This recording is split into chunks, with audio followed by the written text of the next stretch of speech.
welcome to the Merri-Cast, the show that puts you on the fast track to business confidence. What does it take to be a successful entrepreneur?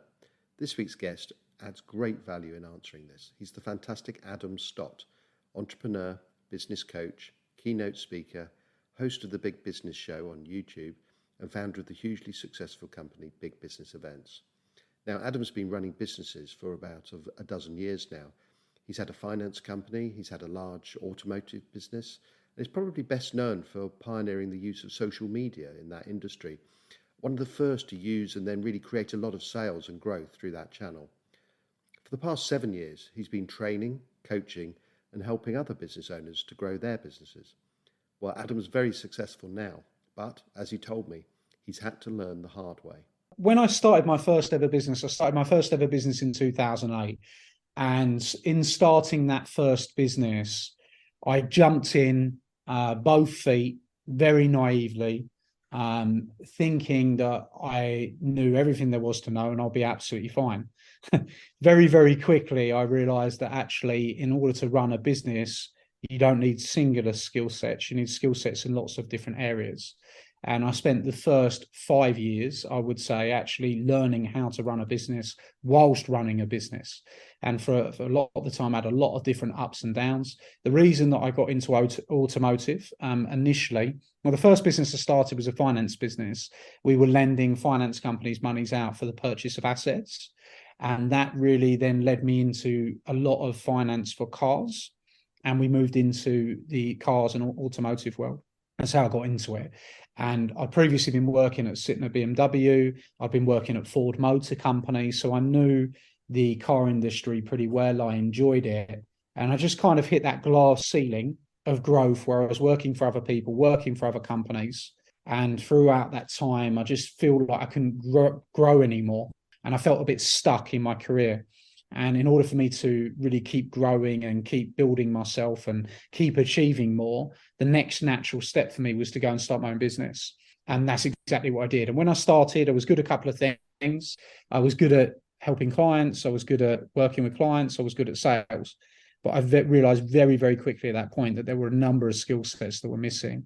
And obviously I understand today, with what you do and what you help people with, is really understanding, the elements of running a business, the challenges. For me, the first challenge I had was a lack of skill sets.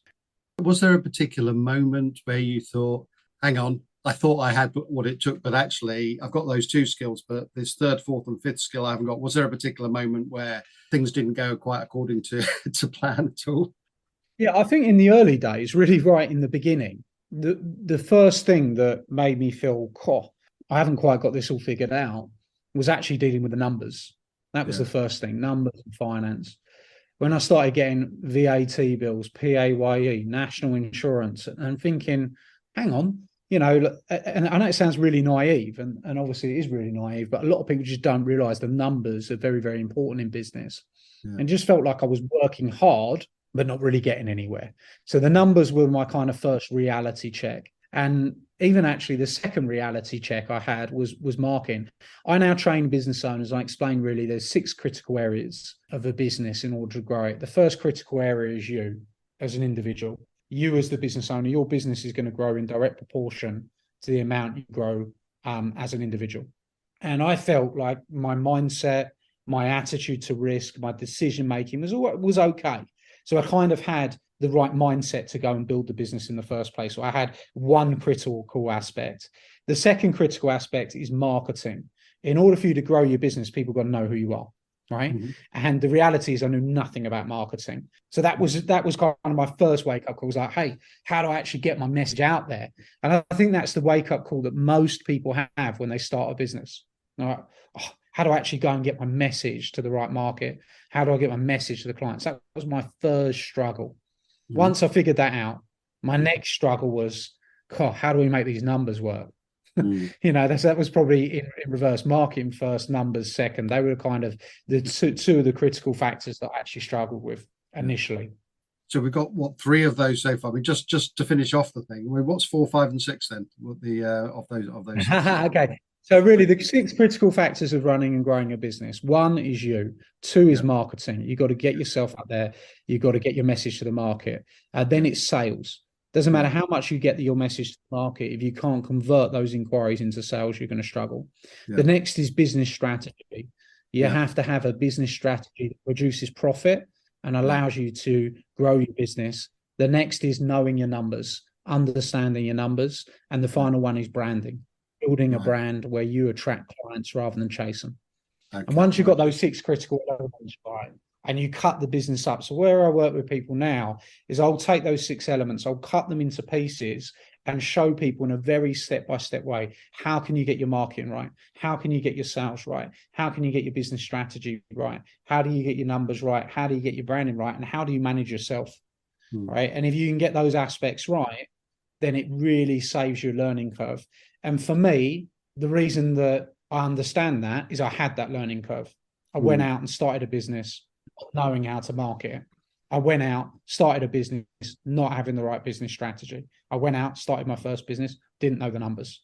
So really through mistakes, and now having run and grown multiple businesses for myself, but not just for myself, for thousands of other people now, is I realize that they're really the critical areas that we've got to get right in order to grow and run our business in the right way.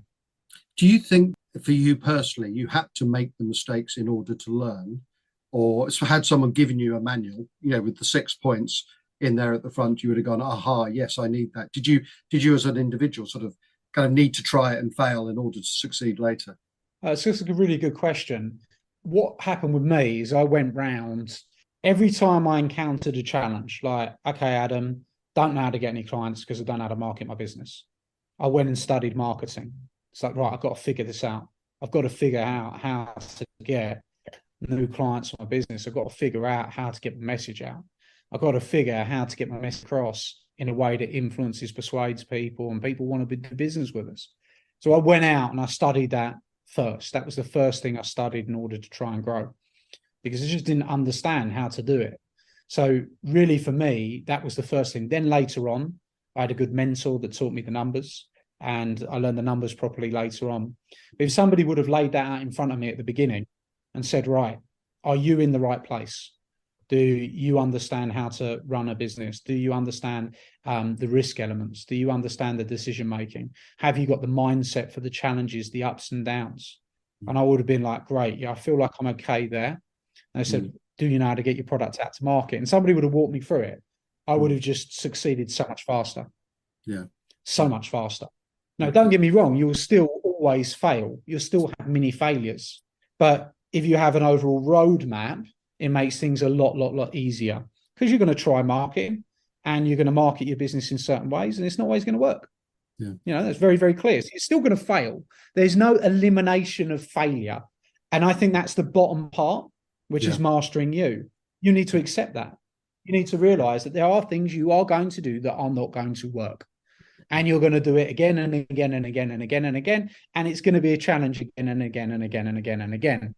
But if your mindset is right and you have the mentality, and I always say to people is, you got to be successful in your mind before you'll ever be successful. And the way a winner thinks is, I'm going to win no matter what. That's how a winner thinks. I'm going to win no matter what. And you've got to cultivate that mentality of that I am playing to win. I'm not playing to see if I can win. I'm playing to win. Do you understand what I mean?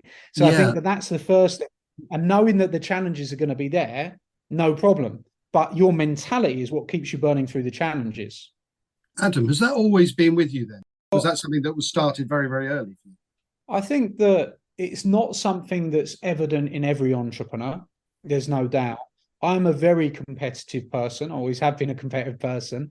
And I think that helps, and successful people tend to be competitive. And also, it's just it's your view, it's your frame of how you look at business. The way I look at business is it's a game, and it's a game that I want to win, right? And it happens to be a game that you don't need to be the fastest runner. You don't need to have the biggest muscles. It's an intellectual sport. So it means you have the best intellect. You have to have the best intellect, and that can be crafted and cultivated. So I believe that if people with the right level of effort and the right level of advice, guidance, mentoring, coaching, they can win the game. But it takes time and it takes that approach. One, know that you're going to win. Two, get the tools and build the skills to win. I mean, you ask from me from a personal perspective, did I always think I was going to win? No. You know, I went in and I'd have days like any other business owner. Right at the beginning, I spent the first 6 months thinking, what have I got myself into? Like, how am I going to make this work? You know, I had doubts all the time. Am I actually going to do it? Am I going to be able to do it? But whenever those doubts came up, I had the ability to manage my mindset and say, no, Adam, you are going to do this. You are going to succeed. And I think that that is something that every business owner should look to cultivate, and also watch what story you're telling yourself. Because in the story that you're telling yourself, whatever story you're telling yourself is going to influence your result. So, for example, if you go into your business every day and you go, oh my God, this is so hard. Oh, why is everything so hard for me? Then all you're going to do is you're going to come at the answers, well, because I don't know what I'm doing. I don't know if I'm going to win. I don't know if I'm going to succeed. So instead of telling yourself the story, why is this so hard? Instead, tell yourself a different story and say, this is hard, but I'm going to figure it out. So your mentality is, I'm going to figure it out. I'm going to figure it out. I'm going to figure it out. Or I'll tell yourself a story. Who is this easy for? And how do I find them? So do you think then that, you know, you've named 6 things there, and, you know, number one that you mentioned was yourself. If somebody doesn't have innately or looks capable of developing fast, that innate sort of sense of positivity and self-belief, does it make the other 5 that much harder to teach? Definitely. Is that always the place where you are starting with the people, or not? You've got to do the work on yourself first. I call the mastering you the base.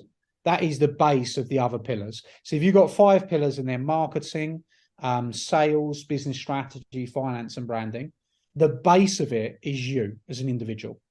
If you're going to become a great marketer and a great salesperson and a good strategist and somebody that knows your numbers and somebody that builds a brand, we've got to do the work on you first. That's very, very important. And a lot of people don't do it. And the work that needs to be done on us as an individual is our winning mentality, our belief system, our ability to learn new things, our ability to enjoy challenges and to realize it's going to be a challenge, our ability to not be afraid of rejection, our ability to not be afraid of failure. We've got to do that work early to get ourselves in a position to win in business. And I think it's really important. So I mean, clearly that's a very strong suit for yourself personally. Of those other things, do you have little triggers where you find yourself as an individual? You may have had to learn a lesson, but sometimes we have to learn lessons 2 or 3 times before they sink in. You know, do you ever find yourself slipping back into old behaviours in any aspects of that? And what do you do to get back on track when you realise it? I think that absolutely slipping back in, of course, you're going to have moments where you go to old behaviours. Nobody is endlessly positive, right? So nobody can say that they are positive every single day. Occasionally, I will have a day where I feel slightly negative, but then I call myself to action. I call myself to report, say, no, all right, you know, be positive, right? And I'm reminding myself I'm sort of in control of myself. And I think that that's really important. You know, the marketing, yes, we can let the marketing slip. You know, I love marketing. I love sales. So they're 2 things that I am strong at because I love marketing and sales. You know, I actually love business strategy as well. No one endlessly loves the numbers. And occasionally I will neglect the numbers. And if I neglect the numbers, I end up paying for it. So I always have to remind myself that no matter what, you've got to be looking at the numbers. You've got to keep your eye on the numbers constantly. So I think that that's really important. And occasionally that can slip. And then also your branding can slip, you know. Sorry, go on. No, I was going to say on the point of the numbers. I mean, so let's take numbers and maybe branding as an example. Let's just go for the numbers first. Is that when there's something that you perhaps don't quite as naturally feel that you love, the numbers, are you saying to yourself, well, no, I don't really love this, but I love the results that it will get me? You know, so you kind of think of the reason beyond the immediate task at hand. You don't necessarily love it for itself, but you understand why you're doing it. Yeah, I hated numbers in the beginning. Like, it took me many, many, many, many years to become good at numbers. And I had massive challenges around the numbers in growing a business. So, you know, if I take you back a little bit further, when I was at school, I was horrendous at every school subject. All right. So I got all U's in my GCSEs, and maths was the one subject I used to sit in and I used to feel dumb. right? So I'd sit in that classroom, everything would go over my head, and I felt dumb around that subject. So whenever you are then thrown into something that you've got a long-term trigger around it, your first reaction is to ignore it. You know, your second reaction is to turn a blind eye to it, or your third reaction is to get somebody else to do it. Now, that's kind of how I felt about the numbers in business, is I just wanted to avoid them because I didn't feel good when I was doing it. Make sense? Yeah. Right. So, but what I essentially, I had a very good mentor, a guy called Richard, that I'd when I started building my first business, and I'm building the first business, we're getting to first, after a very, very hard first year. In the second year, we did 1 million in revenue. In the third, we did 2.9 million revenue. Then we got to 4.3 million. And we had a big jump where we went to like 6.8 million, very, very profitably. And it was at that point that I was like, oh my God, these numbers are going to kill me. They're going to finish me unless I get a grip on them. So I couldn't just give it to a bookkeeper anymore. I couldn't just give it to an accountant anymore, because it's numbers beyond that. It's about understanding your cost of acquisition of your clients. It's about understanding about your cash flow, about making sure you don't run out of cash. It's understanding your stock purchasing. So it's getting a lot more advanced, right? So my first instinct is to get rid of it, ignore it. Second instinct is to get somebody else to do it. And eventually I got so frustrated by it. It was holding me back so much because I was doing the stuff I loved, which is selling and marketing, but then not looking after the buckets. If our business is a bucket, I'm throwing all the marketing and the sales into the bucket. The problem is there's lots of holes at the bottom and it's all dropping out. So we've got a big problem. So it was around this time that I learned that I needed to focus on the numbers. So I brought in a very, very high level finance director. And luckily for me, the finance director that I brought in, there's a fairly long story, won't too long a story, but he said, I will only work with you on the condition that you understand the numbers. I was like, well, that's what I'm getting you for, right? He's like, no, I will only work with you if you understand the numbers and the importance of the numbers. So I remember on his first day, he turned up, he brought a ruler in. He was holding a ruler as he comes into my office, and he made me go through every single last number in the business. Literally for about 3 days, all we did was look at numbers. And he said, ask me any question you want, ask me anything you want to know. We'll go through it all. And eventually, after I'd spent 3 days looking at numbers, I got it. It clicked. And it wasn't that I was dumb. It wasn't that I was stupid. It's just that I hadn't given it my focus and attention. I'd never asked questions on it. I was not interested. And now I was interested because he got me to see that actually the numbers tell a story. The numbers that have happened in this business tell us a story of the activities that you've been doing. So all we're doing with the numbers is we're finding the story. So where you've been tremendously successful in 1 month, we want to know, what did you do? What activities did you do? And we'll be able to tell by the numbers. And where you've been horrendously bad in another month, we'll find out what you didn't do. And then we'll be able to spot trends. And then we'll be able to put those trends in place for continued success. As soon as he explained it to me like that, it's like, oh, great. So they're an ally, they're not an enemy. Yeah. And it turned mentality around. Yeah. So that's kind of, as much as a weakness, eventually it turned into a strength. And I think that's what you've got to do in business. The problem is the weaknesses are what holds you back. So it's the things that you're not good at, they're actually your easiest area of growth, because as soon as you get good at them, you are going to ascend much, much quicker. Yeah. But a lot of people just want to avoid, they want to give it away, they want to avoid all the things that they're struggling with. But actually, if we lean into it, I've often said, people heard me say before, in business, we really have two choices. Choice number one is fear, and it is that we are afraid of, which is holding us back. And choice number two is success. And the problem with the choices is it's a choice. You can't have both. You've got to choose one or the other. Do you want to continue to hold on to your fear and forget your success and say goodbye to it? Or do you want to say goodbye to your fear and go and get your success? But you can't have both. Can I ask you a question about that fear factor? Is that when I started my business, I had a fear that most people have, which was the fear of failure. What if it doesn't work? Yeah. What if I screw it up? And I said to my wife, she said, why do you want to start this business? And I said, well, I'm fed up with working for idiots. And she said, yes, that's right. You want to be the idiot. But I went, what? And I said, no, that's not quite what I meant. And then she said, well, okay, I love you, I support you, but you've got 6 months and don't F it up, basically. And so I was there, and I had, quite honestly, not just because of her, but also from within myself, a fear of failure, if you like, for the first 6 months.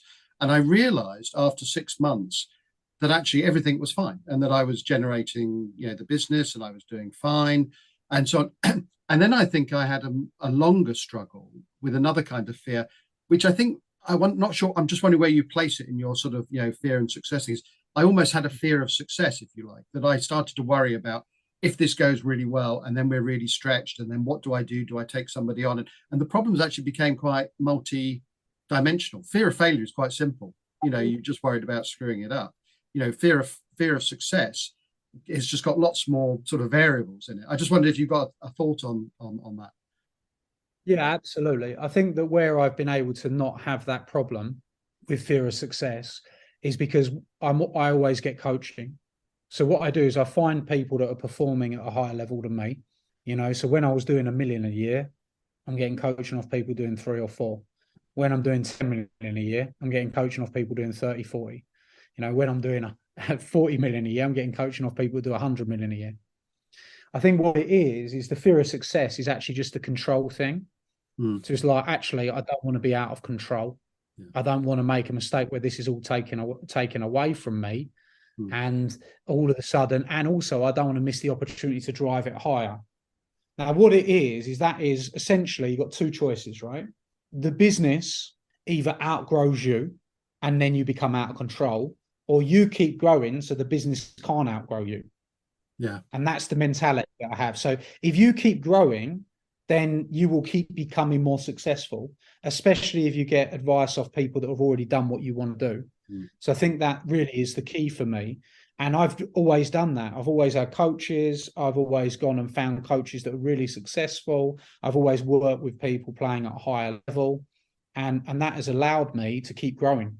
So I haven't had to stop. It's interesting. In a way, I came at things from the opposite end, because although I was a writer and I'm sort of obviously broadcast through the podcast, my initial love was numbers. I wasn't an accountant. I was an economist, and I thought we did lots of forecasts, and so numbers was actually my first love. It was the personal mastery that came much later, if you like. But in a way, I started without the foundation layers. But I would endorse what you're saying. You're just absolutely right. You have to get that bit right before you're building on firm foundations. Absolutely. And always look for people that are playing at a higher level, because if you look for people playing at a higher level, you're going to raise your game. And then all of a sudden you're not got a fear of success, because you actually realize, hey, I ain't that successful because that dude over there is doing 5 times what I'm doing. And it keeps you driven. Do you understand what I mean? Yeah. And that's where the coaching comes in. Because people think they're successful because they've just done their first 100 grand. Then you sit next to somebody doing 10 million a year, and they go, actually, I'm not that successful. There's a long way to go yet. I've got a long way to go. And that's the thing I've learned, is that there's always a long way to go, no matter how well you do. Always another level, right? Yeah, exactly. Yeah. We want to give our listeners the confidence they need to succeed. I mean, if there was a single message, I know this is impossible, but what single message would you give to them if they were thinking, well, I'm just starting up a business? I would say if somebody's starting up a business, this is the biggest problem with people starting a business, myself included, and by the sounds of it, yourself as well there, right? Okay, and what you've said is the biggest problem is we've had training in our profession. So somebody's gone out, they've been trained on how to be an accountant, or they've been trained on how to be a doctor, or they've been trained on how to be a lawyer, but they've never been trained on how to run a business. And I think that is mad, because it's easier to be a cog in a wheel than it is be the whole wheel. And a lot of people go and try and take on the business without actually having a strategy, without actually understanding how to run a business. So for me, that even if you're at the beginning, I would always suggest that getting trained on how to run a business is very, very important. And also getting coaching.